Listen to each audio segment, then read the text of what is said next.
into it anymore, let's tell you a little bit about the actual race. Yeah. And again, this is, go to the forum.fastcat.com to take the poll. But for everyone that's watching the video, this is the Training Peaks. They were a sponsor. They were in the expo.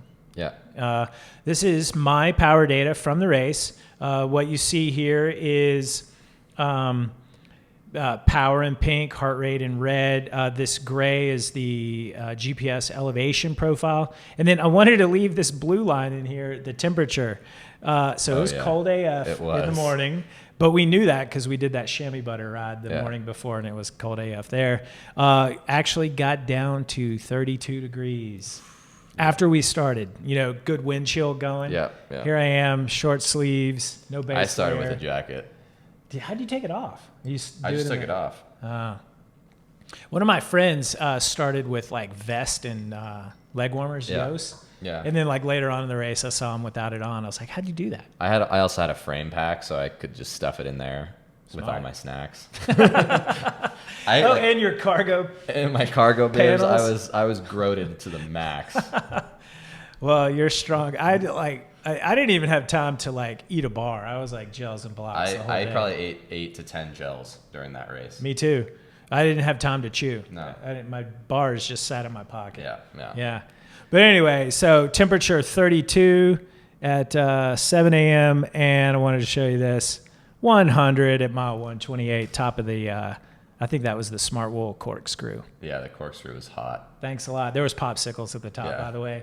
Little kids were handing them out. That was great. Yeah. I didn't take one. No, I didn't. I couldn't. I was in the hurt box bad. There were people taking like whiskey shots and like drinking beer and stuff. I was like, I could not imagine that. Yeah, they were on a different agenda. Yeah, they had a very different goal in mind. Maybe I need to adopt that or try that one time. Yeah. But anyway, what you see here, power data graph of the Training Peaks, my power and heart rate GPS data. This is the map. I'm going to close this out. This is not too telling. We went around Steamboat Lake and, we went all over the place, ranch territory. The course is incredible. I mean, it's so dynamic and undulating. There's a bit of everything, a really nice mix of dirt and pavement, great climbs, really fun descents. Yeah. So I will go back next year and do a Saturday, Sunday ride split up like the beginning and the end. It would be a perfect 2-day thing. 2-day riding weekend.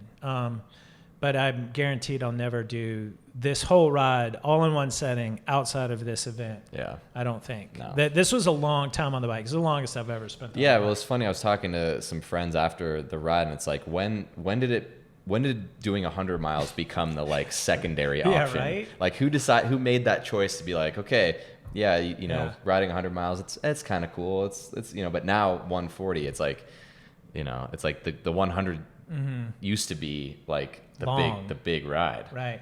I guess that maybe came because they wanted this event to be on par with like BWR and DK. Yeah. Perhaps. I mean, also they had a lot of great roads to work with. So why not go for it? I mean, me during the event, I was like, I should do the 100 next year. Yeah. But I did not even cross my mind to, there was the bailout at mile 85. I want to show you all this. The bailout was like at mile right around in here, and there was this hard climb here, and then I cramped up catastrophically right here. So you should have just turned around and gone to the bailout. It did not occur to me, but I kept going. But yes. But that's 100 miles is legit. Especially on this course. I mean, you're up at altitude. There's plenty of climbing. You can see there's 2 massive climbs, basically. And total, no one really thought it was that much climbing because it doesn't come all at once like a crusher. Yeah. And cumulatively, we are talking about, where's the climbing? 9,800. 9,800. Yeah. Almost 10,000 feet of climbing. Almost 10,000 feet of climbing. But I mean, it's pretty up. It's up and down, a lot of punchy climbs. There's a couple long climbs. If you look at the percent grade, like this is the climb up Steamboat Lake around. I mean, we're talking 3.6% here. Yeah. So not soul crushing like an 8 or 7%. Yeah, it's no coal to crush, but thank gosh, yes.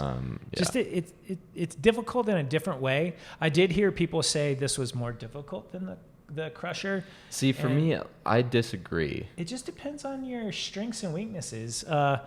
You being a good climber, the Crusher is going to fit into your strengths. However, a lot of this athlete that said it, is a bigger athlete and does well on more of a course like that where he can roll it.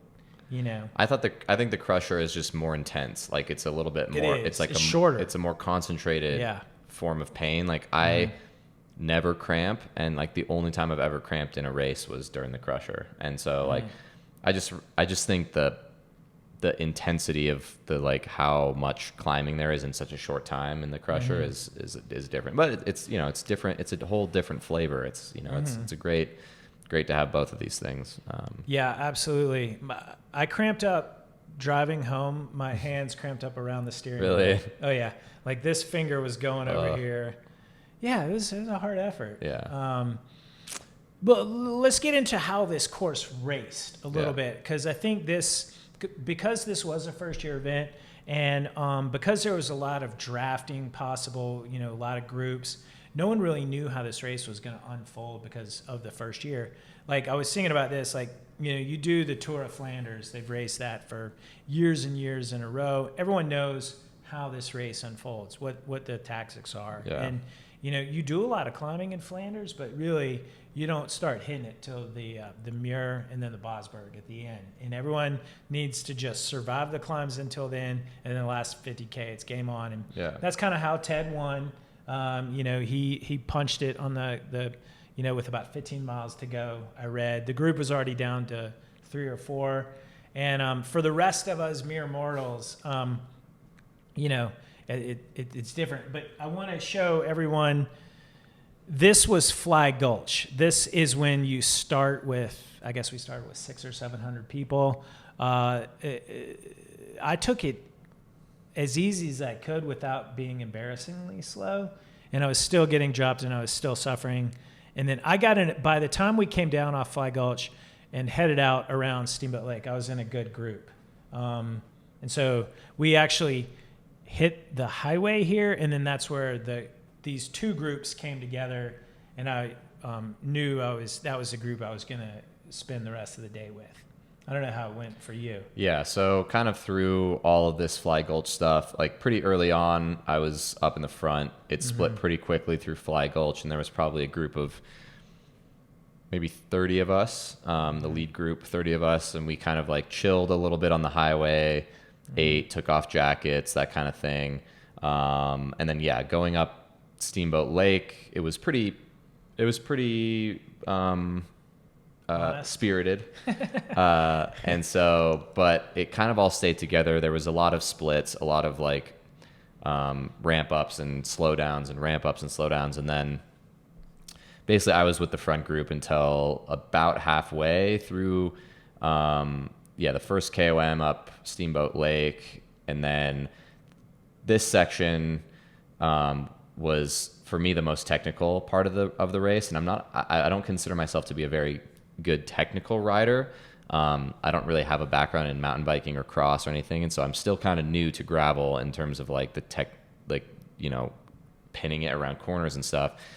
And so I kind of got dropped during there because I had to keep like trying to jump back onto the group after cause it was like loose, kind of deep sand, lots of corners, sketchy. Chunky like rocks and stuff like that. I mean, it wasn't bad if you were taking it easy, but those guys were not taking it easy, and so I had to I just basically kind of got popped off of there and rode with a couple of smaller groups through these punchier climbs going into Trout Creek, the big KOM, where I was riding with Simon from GCN. Nice. Many of you guys probably know him, and he was pretty funny, and subsequently dropped him, which I'm proud of. He's actually really strong.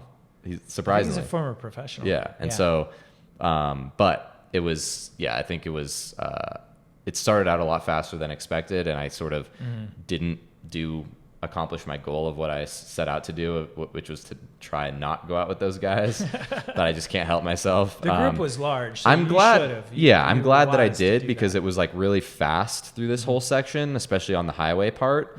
And so I made up a lot of time because I ended up riding most of the second half of the race by myself, which we can talk about. But basically, it was a weird group dynamics of people not riding smoothly in a group. And so I just ended up feeling, at least personally, that I could be a lot more efficient and steady just riding by myself, especially up that climb and in some of the descents. And I felt really good and positive and was eating well. So I actually had a really good day because I was just riding kind of solo steady, which is interesting because that hasn't really happened to me. Usually when I get dropped, my head goes pretty negative. And so, gravel's like that. You just got to keep chugging. Yeah. My mantra the whole day was just keep on trucking. I just kept saying that in my mind. I was like, Jackson, keep on trucking. And like, because it was like, that's what it was. It was like, you just have to keep going and keep pedaling hard and like keep riding steady. And I wasn't relying on too many group dynamics because people would just kind of surge through and it would break up. And it'd force you to go harder than you wanted to do. And then you were going to not ride with them anyway. So it's like, why bother in the first place? Exactly. I know what you mean. Yeah. So getting back to how this course races. So the first part races hard. That's where you get in your group. And then this middle part off of Steamboat Lake, that was where the people that race too fast in the middle here are the people that died here. And I know that because I was one of them. But the athletes that came off Steamboat Lake and rode sensibly for essentially the next 50 miles are the ones that had the oomph in the last, let's say 25, 30 miles. And, I was talking with Mark after the race. He said right around this turnoff is where the group went from where you had already come off, where the group went in half from about, how big was your group? It's probably about 20 to 30 people when I left. He said coming into the stages feed zone right before Trout Creek, it was down to like 15. Yeah. And then right after Trout Creek, where you did that long gradual grinder, like I died 1,000 deaths here. I was in survival mode right here. Look at that. I could barely do 200 watts for about 50 minutes. Yeah. But after this Mark said it was down to probably, I didn't quite get the number. I think it was like 5 or 6 people probably. This is down to Ted, Colin, Payson, Jacob Rath. Yeah. He was the dark horse in there. Like that guy was a professional. He was on Garmin. Yeah. Like he's legit. Yeah. Former World Tour rider. Anyway, and then you needed to like just kind of after Trout Creek, what you need, the way this course raced is you needed to like gather your wits before you came up on this. This was a road climb. And then, man, you were like most people, I think, were in survival mode. Yeah, we're on like, for those of you who have raced the Steamboat Spring Stage Race, this is kind of like the end of that race where you're going up the corkscrew and a couple of the road climbs. But again, like I think what's crazy, what I learned in this race especially is that because it's so long, a lot can change in the second half. I mean, the second half could be its own race by itself. Oh, yeah. And so you have to stay positive and you have to pace yourself and you have to be mentally strong because like for me, I felt progressively better over the course of the day. Like, and I never had any really bad moments. I just knew that I couldn't go too deep because I would pay for it. And so it's, I think, super important, just like for any race, words of wisdom here is that no matter what group you're in, no matter where you are, unless you're like cramping super hard or mega dehydrated or bonking, you just have to keep moving and keep it steady because that's just like efficient and fast. And so, like this whole section through after that KOM, after Trout Creek, like I was just rolling, solo. Good for you. Like I felt good. Yeah. One of my friends came up to me like right before the top and I had just enough energy to get on his wheel. And I was like, okay, I need to do this because I'm going to be with him for the next 30 minutes, but I couldn't even hold his wheel going downhill. Yeah. I was such in the hurt locker. Yeah. But I think speaking to the length of the race, for me, it was a race. It was 2 races. I raced really well up until right here where I catastrophically cramped. Off the bike, legs feel like they're aliens and can't pedal. but that was because, and this, do as I say, not as I do. Yeah. I went too hard and all this. It's net downhill. It was super. I mean, I was in a good group.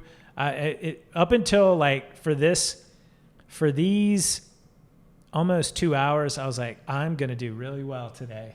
Yeah. But again, I think with these gravel events, Yeah. even when it's downhill, you're still working hard. You're still you're still tense because it's technical and you're trying to navigate the course. Well, in the previous 2.5 hours, I had done, I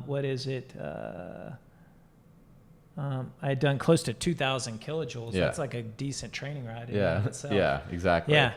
Overall I did, 5,374 kilojoules. That's 5.3 Chipotle burritos. Yeah. That's a lot. So, a lot of energy expenditure. Yeah. How many gels did you say you ate? Probably 8 to 10 plus multiple packs of blocks. I had, I had like half a bar.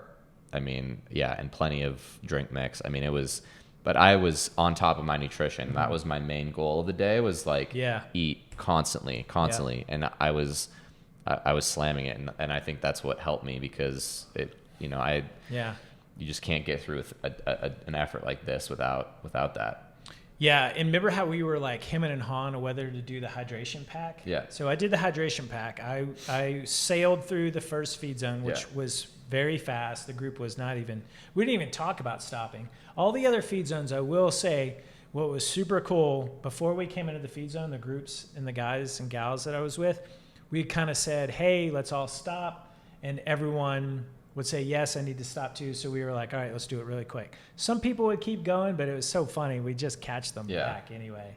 So, but my point is, I was super glad I had that hydration pack. And then I actually refilled it up on the last feed zone with like 25 miles to go. And I was like, should I fill this up all the way? I'm like, yeah, no, I should.